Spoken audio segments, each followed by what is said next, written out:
On November 11, 1675,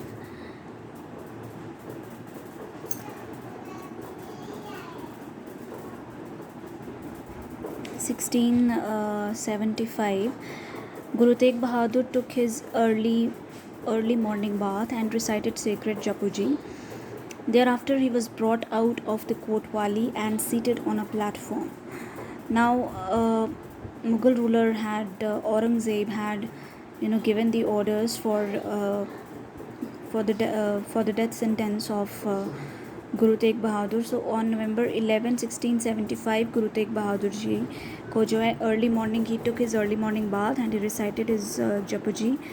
Thereafter, he was brought out of the Kotwali and seated on a platform. Hindus and Muslims had gathered there in large numbers. Guru Tegh Bahadur had absorbed in deep meditation. The executioner took out his sword and at one stroke severed the Guru's head from his body. तो गुरु जी को बाहर लेके आते हैं, वहाँ पे एक platform पे बिठाते हैं. हिंदू मुस्लिम सब वहाँ पे इकट्ठे होते हैं इन large numbers.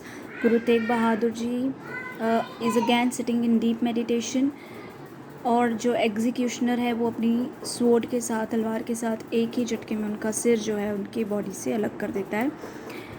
Executioner is one who carries this, who does this function of giving the punishment. People cried out in anguish, what horror, a saintly man has been killed.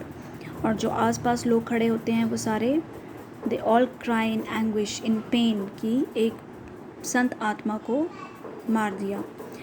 Suddenly in dark furious thunderstorm enveloped the city. और अचानक से ही जो है शहर में वहाँ पर उस जगह पे एक बहुत तेज़ थंडरस्टॉर्म, तेज़ तूफ़ान आता है और सारी तरफ अंधेरा हो जाता है. Even nature shed tears of grief at the heinous crime committed by the tyrannical Mughal rulers. क्योंकि ऐसा लगता था कि जैसे नेचर भी जो है वो रो रही है इस क्राइम के लिए जो मुग़ल रूलर्स ने कमिट किया. People ran for cover. There was great consternation. Consternation is fear. बहुत ज़्यादा डर था लोगों में, लोग इधर उधर भागने लग गए. In this confusion, one of Guru's devoted Sikh Bhai Jaita rushed forward and picked up the martyr Guru's severed head swiftly, covered it respectfully and slipped out of the crowd. और इसी भगदड़ में गुरु जी का एक जो सिख डिवोटेड सिख था भाई जायता, वो उसने गुरु जी का जो सिर था जो कट गया था वो उसने उठाया भीड़ में से और वो वहाँ से निकल गया बिना किसी को मतलब पता लगे. इस तरीके से वो वहाँ से भीड़ से वहाँ से निकल जाते हैं. In the company of 2 other Sikhs, he reached Kiratpur and delivered the sacred head to his son Guru Gobind Singh, the 10th Guru.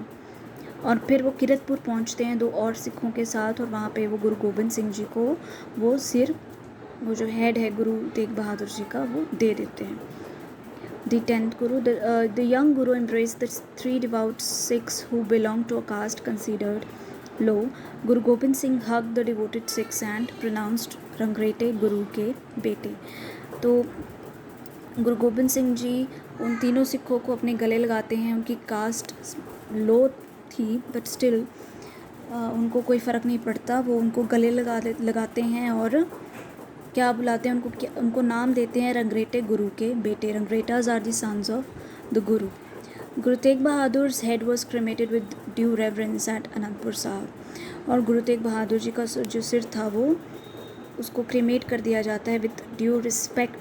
Reverence means respect at Anandpur Sahib. Another devotee of Guru Tegh Bahadur, Bhai Lakhi, and his son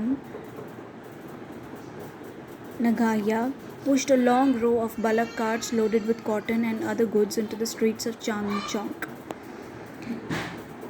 गुरु तेग बहादुर जी का एक और उनका devotee था भाई लखी और उनका बेटा था नगाहिया.